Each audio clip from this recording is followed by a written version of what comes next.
Welcome to the Engaging Personalities Podcast. I'm Anders Belanger, founder and CEO of Engagify, where we're on a mission to rehumanize business through engagement. We believe that we can all be more successful if we can command attention and deepen connection. So stick around to the end of the show and we'll reveal how you can be our next guest on a future episode. So let's get ready to engage.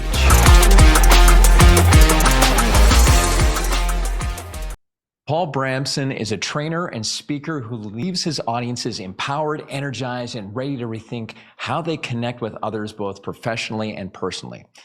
His company works with Fortune 500 and 1,000 organizations such as Verizon, Thomson Reuters, and KPMG. Now, Paul is considered a global authority and thought leader in the area of sales, leadership, communication, interviewing, and negotiation skills. Paul's natural effectiveness to reach his audiences comes from his sincerity and tremendous passion he has for the messages he delivers and the audiences that he works with.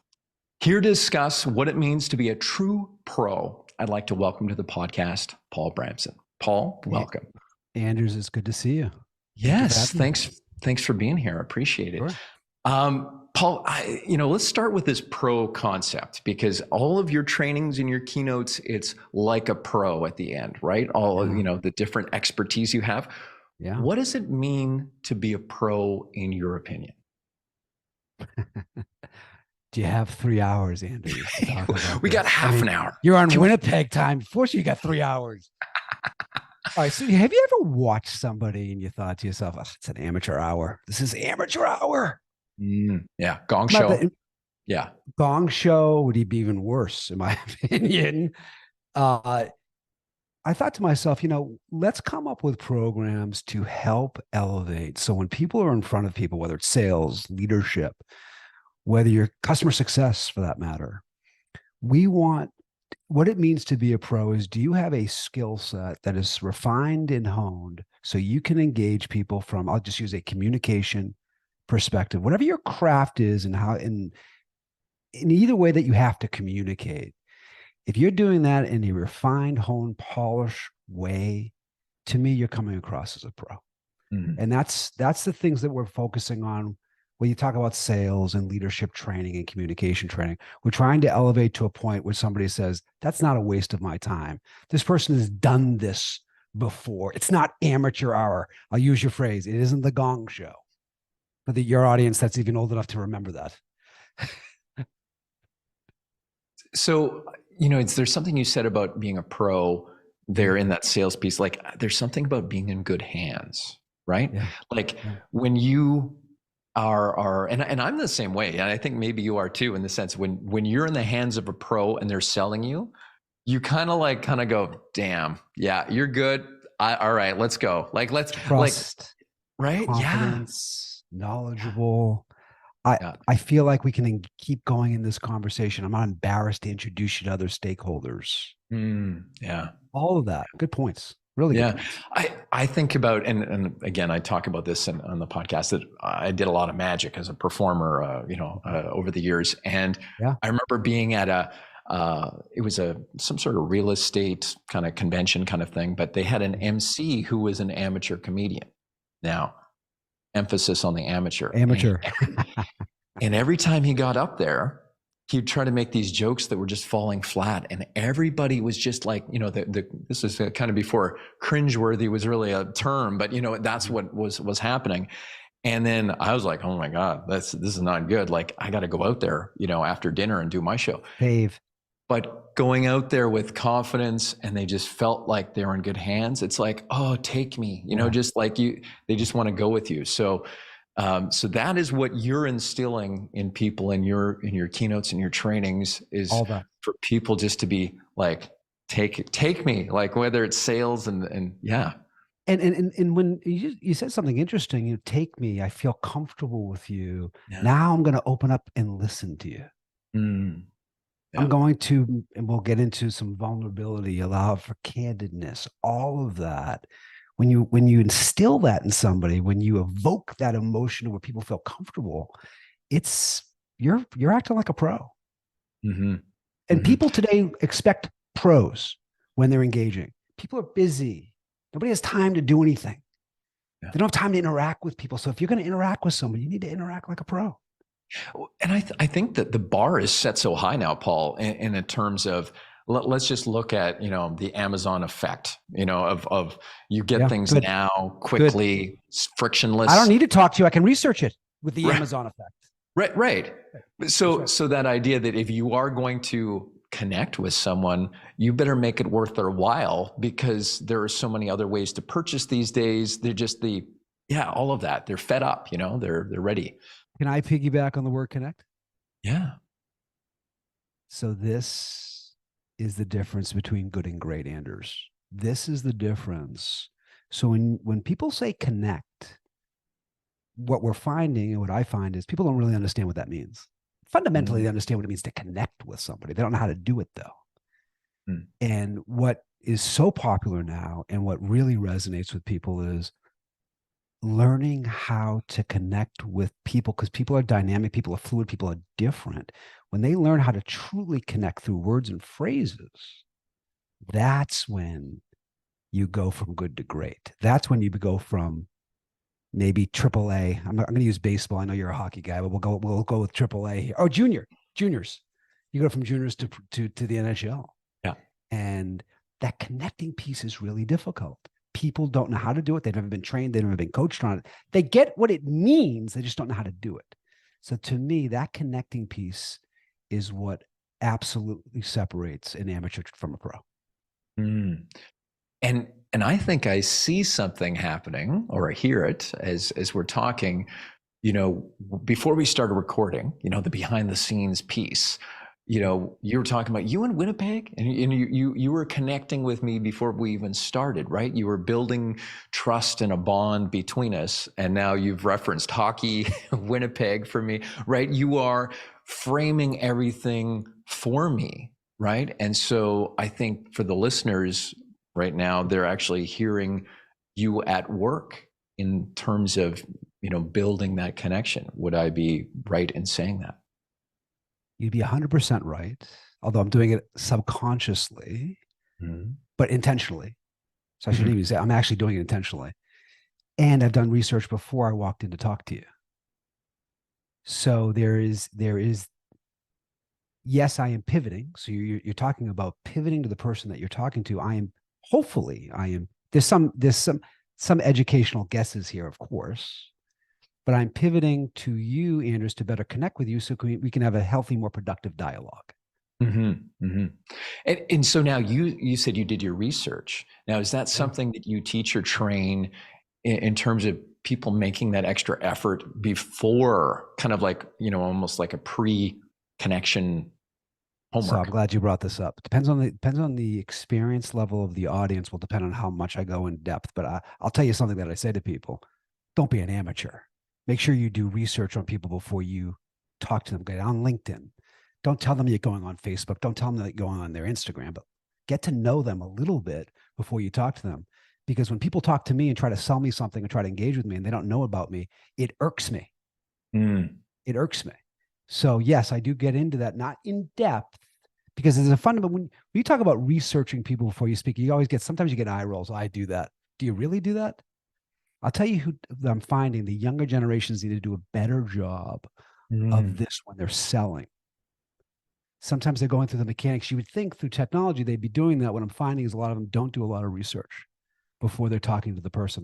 They almost wing it. They're almost making it up as they go along. So depends on the generation, will depend on how much research people are doing. Talk about Generation X and the boomers. Yes, the boomers are still in the workforce. They know they get the importance of researching. The younger generations, the later millennials, now the Gen Zs, need to do more of that before they speak to people. And do you think, like what you were just saying, when someone doesn't do research and they're talking to me, and I know they haven't done the research, automatically in my mind, I'm like, oh man, they're going to waste my time because of all these things they should have known before coming into this, right? Correct. That depending on how you're built, depending on your underlying need, which I talk about in keynotes, depending on how you build will depend on how much that resonates. If you're one of 4 underlying needs and you pick one of the underlying needs, I'll give you the 4. Yeah. Need to be right, need to be liked, need to be safe, need to look good. If you're one of these 4, and you're not talking about, did any research on that person, it's really going to irk them. You want to guess which one it is? Need to be liked, need to be right, need to be safe, need to look good. Which one do you think wants people to research them before you walk in the most? Need to be right? Or that would be number two. That would be number two. Very good guess, by the way. You got three left. It's either liked, safe, or look good. Look good, then. Wow, great guess, Anders. Thanks for the hint. Thanks. I love the Canadians. So depending, now you wouldn't know, you may know that through research on LinkedIn. Somebody does a lot of posts. They talk about themselves. They have pictures of themselves. They're not shy about themselves. You could start to glean somebody's underlying need just by the research you do. Again, it's not scientific, but it's educational guesses. Mm-hmm. Yeah. And I can almost see some of those overlapping a little bit, right? Too. It kind of like how people can be visual, auditory, and kinesthetic, but it's a mix of, those different learning styles. And the underlying needs, you have different degrees of all four. That's exactly right. And as I'm talking to you, I'm trying to truly assess your underlying need. I think I got you pegged. I think. I'm not going to go there yet. Okay. Yeah. There's going to be like a little bit, I'm going to be crying. There's going to be quite. No. You're fine. You're very nice, Andrew. You're very nice. It's all good. So is that something, and you talk about, you talk about this in Connect Like a Pro, these underlying needs. Is that you're kind of running filters and just kind of, is that something that you have unconsciously, like you said, you're doing it unconsciously, but and sometimes intentionally. Okay. But you've ingrained it into yourself that as you meet someone, you're kind of running through those. 100. Anna's very astute. I mean that, very astute. I am constantly vetting, fleshing out, determining, discerning, gleaning. So if I want it to be healthy and productive, I'm trying to pivot to that underlying need. Yes, it's on a daily interaction. I'll give you an example. Walk into an elevator. When somebody's in an elevator and they're looking at you and they're smiling, they're one of the four. You know that automatically. If I said to you, they're one of the four, need to be liked, need to be safe, need to be right, need to look good, which one do you think is going to start smiling at people and have that jovial type of demeanor? Probably to be liked. Anders, again, 2 for 2 in Winnipeg. Good for you. Yes. Right. Yeah. Yeah. And then I would pivot to that. That means you're going to have to start to pivot words and phrases and your demeanor towards an underlying need. This is complicated. This doesn't happen overnight. But the better you're able to pivot to people, the better you connect, the better you have healthy, productive relationships, both professionally and personally. People are eating this up, Anders. They love it because they've never been taught how to do it. Now, this is not a personality profile. It's not Myers-Briggs. It's not Strength Finders. It's not DISC. This is an underlying need, how people take in information and they decide whether it motivates them and keeps them productive or whether it turns them off. Yeah, it seems so much more direct than, because it's a need, as opposed to going into the personality assessments that you just talked about. And those personality assessments are powerful. Yeah. This is a much more direct, easy to get your arms around, easy to embrace. Yeah. Once you start to understand it. That's exactly right. Right. And that's a little bit more applicable, a little bit more useful in the field where we don't have to, go through all these questions or, trying to decipher. So I would tell you it's really useful and really applicable. And it's people like, I had somebody in one of my audience recently say to me, Paul, thank you. I'm like, for what? Now I know why my husband is the way they are for the last 25 years. I've been trying to put my finger on it, and now I did it. Yeah. So this is in I'm sure you can appreciate this. I'm older than you are, but I'm sure you can appreciate this, that in the workforce today, people appreciate skills and concepts that not only impact their professional life, but also impact their personal life. And that's what this is, a life skill. Yeah. Yeah. And when it is a life skill, isn't it so much more rewarding to learn that life skill and use that life skill, right? Sometimes if it's just work related, I got to learn this. I can't use this. I can't use it at home. That's right. Yeah. That's exactly right. It's not transferable. That's right. Right. And that also reminds me, back in high school, I just remember there's always people in we were in whatever class, and Mr. So-and-so, when are we ever going to use this in life? Right. Like that, You mean with statistics and physics? I get it. Yeah. I mean, you and I aren't, you might be in magic. I'm not. Right. Yeah. I actually have a physics degree, but again, I didn't really. That's right. My joke is Are that you I a had to smarty learn the pants? laws of Are you physics a to learn smarty how to pants? defy them. Sorry, what's You're that? smart. You're really smart. Physics is Yeah, but I forget so much of it now. So it's like I haven't used it. So, that's you know, fascinating. Paul, let me ask you this. You talked about generational changes and not Yeah. doing enough research. Yeah. What else is changing out there in sales, in your opinion, or maybe it is all just generational? And what do salespeople need to do to evolve to be able to deal with those changes? So the one that I see the most and hear the most because of technology is people have become really rusty on real life skills like Hmm. communication, like listening and questioning, like presentation skills. There's a rust factor because with technology, people have become lazy, Hmm. complacent. And I will say this about the younger generation, they eat it up. They love it. They love it when you teach them real life skills like listening, Hmm. questioning, and presentation skills. That's the Yeah, big miss right now. And companies are investing in it because they realize there's a gap right now. yeah. I totally agree with you. And it reminds me, like I have a 13-year-old daughter, and texting, and I'm like, get on the phone, like talk to people, Oh no, right? phone no. They Just won't to do be it. able to have that in the moment, real You time, and I hearing would pick up the tone. phone. You and I would pick up the I phone, but know, they won't but do it. They won't do it. well, she does. She is more Okay, and good. more, which is like, I'm kind Good. of like, oh, good. Like there's just so much more. Like when you think about people reading into the written words that don't have much thought put into them as they were typed, right? And all of this humming and hawing of, oh, what does she mean, he mean, whatever. Like just, in real time, being able to converse with someone gives you so much more information and comfort, and confidence in talking. So, Good point. but Really good point. I do see those same, like you said, so those same weaknesses. We do a lot of, trainings for companies who are exhibiting at trade shows, and those interpersonal skills of That's right. being able to have interactions. It's kind of like, oh, and especially coming out of pandemic, there's people who've never been to a trade show before, so there's even that gap. But And when you talk about the connecting piece, you have to communicate.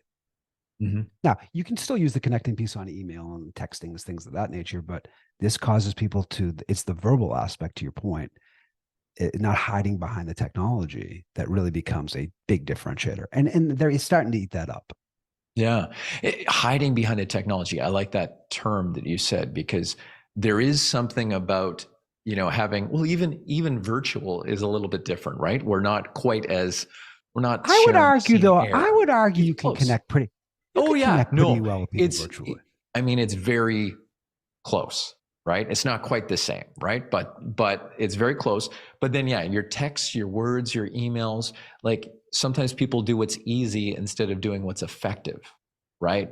And with that, how do we like stop hiding? And I think you mentioned vulnerability earlier. So can we let's kind of peel Sure. back those layers and talk Sure. about vulnerability and what that means in terms of connection, in terms of selling and that sort of thing. And I don't, so sometimes when people hear vulnerability, like, do I have to get on a couch and have a Yeah. conversation about this?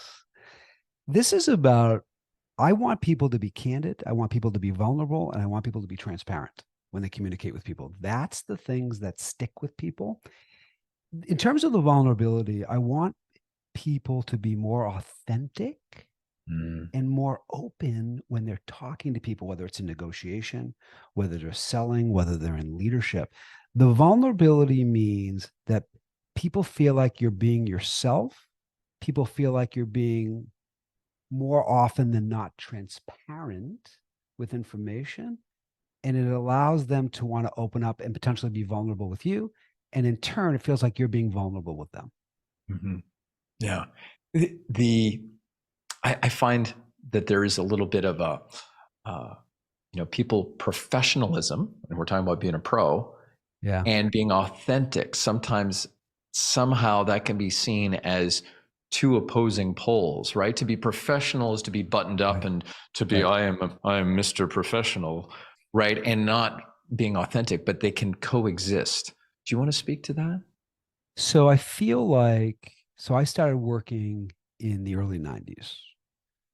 And what you just said, 100%.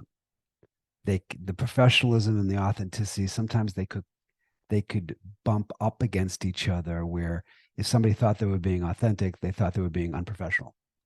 Mm-hmm. And I think the pendulum has completely swung the other way, a 180, where people in the workforce say, expect you to be authentic. And that equals you being a pro when you're communicating. Otherwise, they feel like what you're saying to them is inauthentic, disingenuous. And sometimes they feel like I have to take a shower after having a conversation because it's not coming across. Right. So people are screaming for that authenticity. Yeah. I mean, and this reminds me too of some places where they do bump into each other still, in the sense that, well, let's talk virtual, for example, just because Sure. we're both on a thing. You know, Sure. I could have in my background, dirty clothes and things, like it could be a total mess back there. And I'm like, I'm being authentic. This is how I live, So right? this is So another great point. yeah, When you and I first came on camera, I'm like, oh, he's a pro. It's the first thing I right. think. First, you have a stand-up desk, don't you? You're standing up right now, right? You have height Yeah, adjustable. yeah, You got a nice clean background behind you. You look buttoned up. You look ready to go. You look like you've done this before. I'm assuming you've interviewed people in your career, mm-hmm. and you're like, you kidding me? Like, that's the background you chose, or that's what you're wearing today? Right. And I feel like there's a balancing out of act of authenticity and being a pro in what you're doing. Yeah. You're just somebody that looks like you just got out of bed. You don't care about what your background looks. I mean, I'm taking care of what I'm doing. Mm-hmm. I have more people say to me, wow, you look like you're taking this seriously. Yeah, I get paid to do this, first of all. Yeah, my image, my brand is important to me. Maybe you should think about that. Not you, Andrews, Mm-hmm. but in general. Yeah. Yeah. Yeah. It's that, well, not that balance, but it is this kind of thing. I think when we are when we present ourselves in a way that we want to be perceived, there shows that there's some effort there. And because of that effort, we attribute that professionalism. We attribute that kind of, That's right. like they want to be here. They're going to value me if they value themselves and how they show up. So I think there's a lot of things that can build trust, in those little details of how people show up. I think the honeymoon from COVID is over. So when the virtual first began, all right, you cut people a break, Mm-hmm. screaming pets in the background, potentially kids in the background, what have you. I think that honeymoon has ended, and people, if you got to get on virtually, I mean, people are interviewing all the time virtually. That's the most Yeah. common way to interview. You need to, people are listening to this, and I'm sure they are, because I know you have a huge following.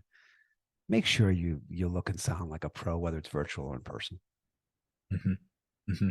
Yeah, I mean, that's part of how we show up now, right? We gotta have your home set up, or wherever you're gonna, That's right. get that figured out, and then of course showing up in person, which is, thank goodness, back and For happening sure. out There's there. a great balance. There's a great Yeah. balance. Yeah, yeah. That's right. And so, do you have any tips? I know you talk about a lot, you have a lot of expertise, but let's just touch on negotiations a little bit, because I feel Sure. like that's not a hidden part, but it doesn't get talked about enough. What are some tips for our listeners to, and I know it shouldn't be a confrontational thing. Maybe let's talk about that. How do you look at negotiations? How does Paul look at negotiations? Yeah. Oh, What's it's not your a conflict. No, it's business. Yeah. It's I don't take negotiation personal at all, but I will tell you, Mm. depending on how you're built from an underlying need perspective, Mm. can determine a lot of ways in how you feel about negotiation. So here's the hard part with negotiation. Most people are not trained, they're not coached, and they're not skilled on it. And or they look at it as conflict, to your point, and they shy away from it, or they're just not good at it. So Mm-hmm. I'm telling you, from a negotiation perspective, you need to, if this is something that you do from a business perspective, first of all, this is a negotiation is a life skill. If this is something that you find yourself not being effective at, you need to, whether it's books, whether it's getting a coach for it, whether it's getting training, you need to hone that skill, because as people have said, and there's a famous quote, you don't get what you deserve, you get what you negotiate. And that is a skill. Yeah. Mr. Karras, by the way. Sorry, who was that? You said? Karras Oh, negotiation. gotcha. Yeah, I mean, negotiations, everything's a negotiation when you look at it, right? Your kids negotiate with you all the time. That's There's right. all those opportunities Significant to others. practice those skills. Exactly. That's Where do right. you want to go eat tonight, right? That's That kind right. of thing. That's exactly right. Yeah. That's Oh, right. that's And then, by the way, being vulnerable in negotiation is a very powerful tool. mhm. Listen, and you've been in business for a long time. You've been very successful in what you're doing. You know that you have clients that like to negotiate, and you know of clients who don't. Yeah. You must say Certain to yourself, cultures, right, tend to negotiate more, right? right, U.S. versus Canada.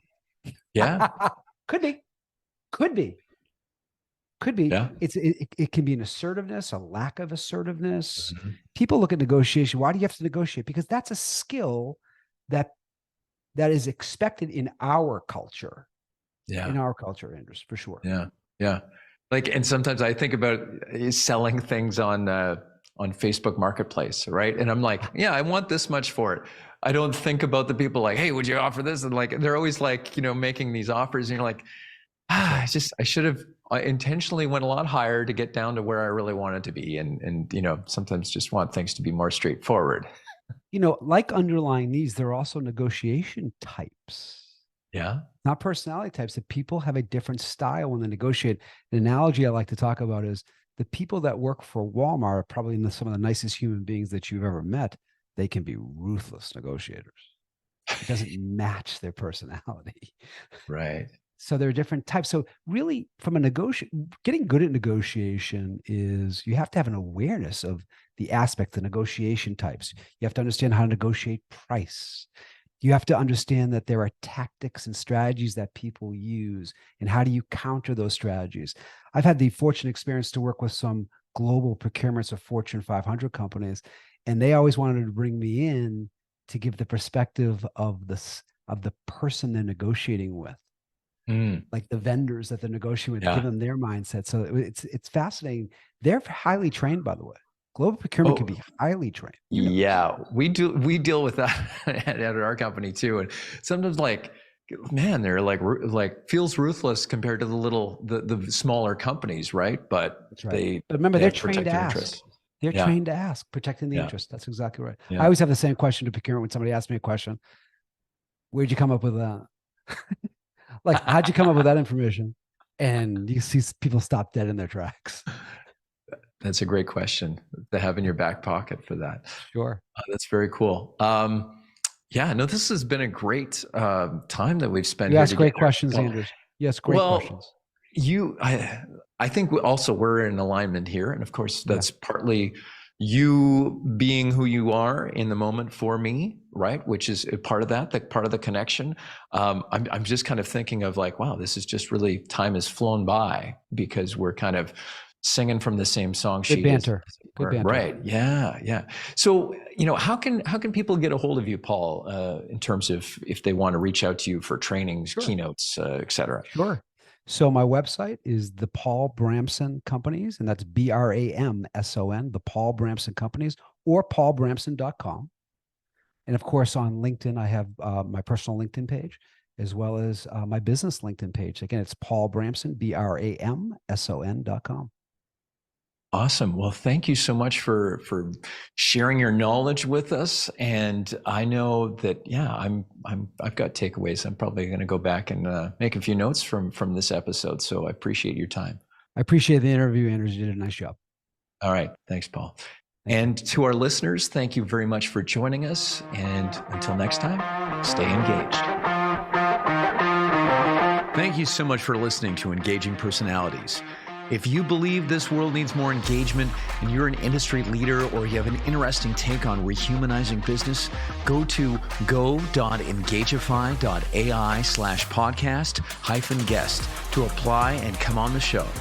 If you got something out of this interview, do you mind sharing it on your social media? Just grab a quick screenshot with your phone and text it to a friend or post it on the socials.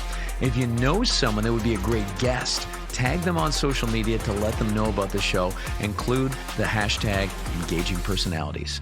I love seeing your posts and guest suggestions. We are regularly putting out new episodes and content. To make sure you don't miss any episode, go ahead and subscribe. Your thumbs up, ratings, and reviews go a long way to help promote the show and mean a lot to me and my team. Want to know more? Go to our website, engageify.ai, or follow me on LinkedIn. Thanks for listening, and stay engaged.